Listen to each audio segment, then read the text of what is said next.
கல்யாணத்துக்கே வந்து 100 பவுன் நகையும் 40 லட்சம் ரூபாய் கார், ஃபார்ச்சுனர் காருன்ற மாதிரி கேட்டாங்க. பைக்கு, ஃபோட்டோ ஷூட்டுக்கு காசு, ஃபர்னிச்சரு, வீட்டோட அப்ளைன்ஸ், ஹோம். இன்னைக்கு நம்ம வீடியோல எதை பத்தி பார்க்க போறோம்னு பாத்தீங்கன்னா, மிஸ் சென்னை அவார்ட் வாங்கின ஸ்டெஃபிங்கிறவங்களை பத்தி தான் பார்க்க போறோம். இவங்க கடந்த 3ஆம் தேதி மர்மமான முறையில இறந்திருக்காங்க. இவங்க சிவகங்கை மாவட்டத்தை சேர்ந்த ராஜ்மோகன் அப்படிங்கிறவரை காதலித்து திருமணம் பண்ணிருக்காங்க. இவரை எப்படி காதலித்து திருமணம் பண்ணாங்கன்னு பாத்தீங்கன்னா, இவங்களுடைய ஸ்டெஃபியினுடைய சொந்த வீட்டில் வாடகைக்காக வந்து இருந்தவர் தான் ராஜ்மோகன். காலேஜ் படிச்சுட்டு இருக்கும் போதே இவங்க வந்து ராஜ்மோகனை காதலிச்சிருக்காங்க. காதலிச்சு திருமணம் பண்ணிருக்காங்க. இவங்க ஐடில வந்து ஒர்க் பண்ணிட்டு இருக்காங்க. ஒர்க் பண்ணி நல்ல ஒரு சம்பளமும் வந்து வாங்கிட்டு இருந்தவங்க. இவங்க மாடலிங்ல ரொம்ப இன்ட்ரெஸ்டா இருந்தனால இவங்க மிஸ் சென்னையிலும் கலந்துகிட்டு அதுலயும் வந்து வின் பண்ணிருக்காங்க ஸ்டெஃபி. இந்த டைம்ல இவங்களுக்கு கல்யாணம் வந்து வீட்டுல பேசிக்கும் போது அவங்க அம்மா வந்து அவங்க கணவர் இல்லாத காரணத்துமாக தன்னுடைய மகளுக்கு வந்து கல்யாணம் பண்ணி வச்சிருக்காங்க. நல்லா பார்த்துப்பாரு அப்படிங்கிற நம்பிக்கையில கல்யாணம் பண்ணதுக்கு முன்னாடியே பாத்தீங்கன்னா 100 சவரன் நகை, 40 லட்சம் ரூபாய் மதிப்புள்ள ஒரு கார் இதெல்லாம் கேட்டிருக்காங்க. இவங்க வந்து எனக்கு இன்னொரு பொண்ணு இருக்கா, என்னால முடியாதுன்னு சொல்லி 40 பவுன் நகை வந்து பொண்ணுக்கும் 5 சவரன் நகை வந்து மாப்பிள்ளைக்கும் போட்டிருக்காங்க. 2 லட்சம் ரூபாய் மதிப்புள்ள பைக் வாங்கி கொடுத்திருக்காங்க. 5 லட்சம் ரூபாய் மதிப்புக்கு வந்து ஹோம் அப்ளைன்சஸ், பர்னிச்சர்ஸ் இந்த மாதிரி எல்லாமே வாங்கி கொடுத்து நல்லதான் போட்டோ ஷூட் எல்லாத்துக்குமே காசு கொடுத்துருக்கேன் அப்படின்னு சொல்லிட்டு அவங்க சொல்றாங்க. அதுக்கப்புறம் பாத்தீங்கன்னா மாப்பிள்ளை வீட்டுக்காரங்க மாப்பிள்ளைக்கு கோட் ஷூட், அவங்களோட இன்னர்ஸ் இது முதல் எல்லாத்துக்குமே காசு வந்து பொண்ணு வீட்டிலே கேட்டிருக்காங்க.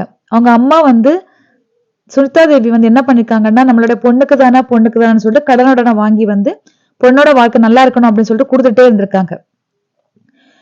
ஒரு லெவல்ல பாத்தீங்கன்னா இந்த வரதட்சணை கொடுமை வந்து ஒரு லெவல் ரொம்ப வந்து ஜாஸ்தி ஆயிடுச்சு. இவங்களுக்கு கல்யாணமாகி 1.25 வருஷம் மட்டுமே இருக்கு. இவங்களுக்கு ஒரு பெண் குழந்தையும் பிறந்திருக்கு. பெண் குழந்தை பிறந்ததுக்கு அப்புறமாவது சரியாயிரும் அப்படின்னு சொல்லிட்டு ஸ்டெஃபி நினைச்சிருக்காங்க. ஆனா அதுக்கு அப்புறமாவும் தொட்டில வாங்கி கொடுங்க, குழந்தைக்கு வந்து காது குத்து வைக்கணும், இவ்வளவு நகை கொடுங்க, குழந்தைக்கு இவ்வளவு போடுங்கன்னு சொல்லிட்டு ரொம்ப டார்ச்சர் பண்ணிருக்காங்க. அவங்க அம்மா வந்து அவங்க போட்டிருந்த நகைகளை வந்து அடகு வச்சு பொண்ணுக்காக கொடுத்திருக்காங்க. இவரோட சகோதரர் வந்து ரொம்ப வந்து திட்டிருக்காரு, நீ பார்த்த வாழ்க்கை தானே அப்படின்னு சொல்லிட்டு. அவங்க அம்மாவை சொன்ன நல்லா பார்த்துப்பாங்கன்னு நினைச்சமே அப்படின்னு சொல்லிட்டு ரொம்ப வருத்தப்பட்டு பேசியிருக்காங்க.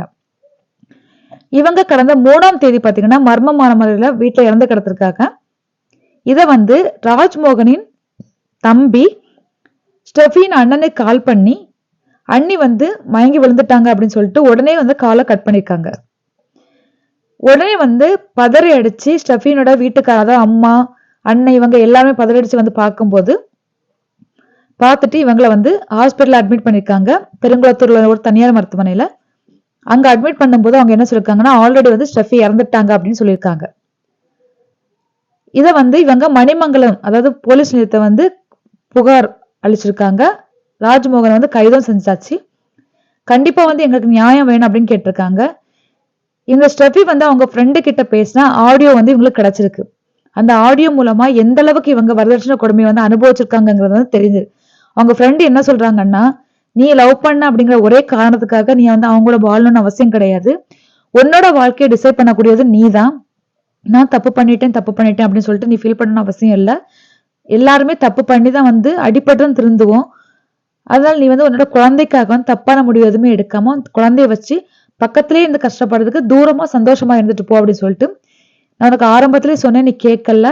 இப்ப வாச்சும் நீ வந்து சந்தோஷமா இருக்க வழிய பாரு அப்படின்னு சொல்லிட்டு அவங்க ஃப்ரெண்டு வந்து சொன்ன வாட்ஸ்அப் ஆடியோ மெசேஜ் வந்து வந்திருக்கு.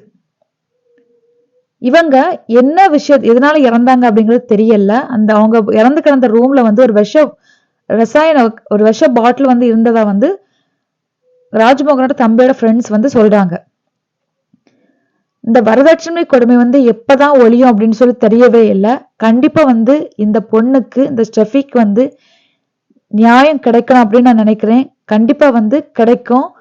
கிடைக்கிற வரைக்கும் மக்கள் போராடணும் அப்படின்னு நான் நினைக்கிறேன். நீங்க இதை பத்தி இந்த வரதட்சணை கொடுமை பத்தி நீங்க என்ன நினைக்கிறீங்கன்னு சொல்லிட்டு கமெண்ட்ல சொல்லுங்க.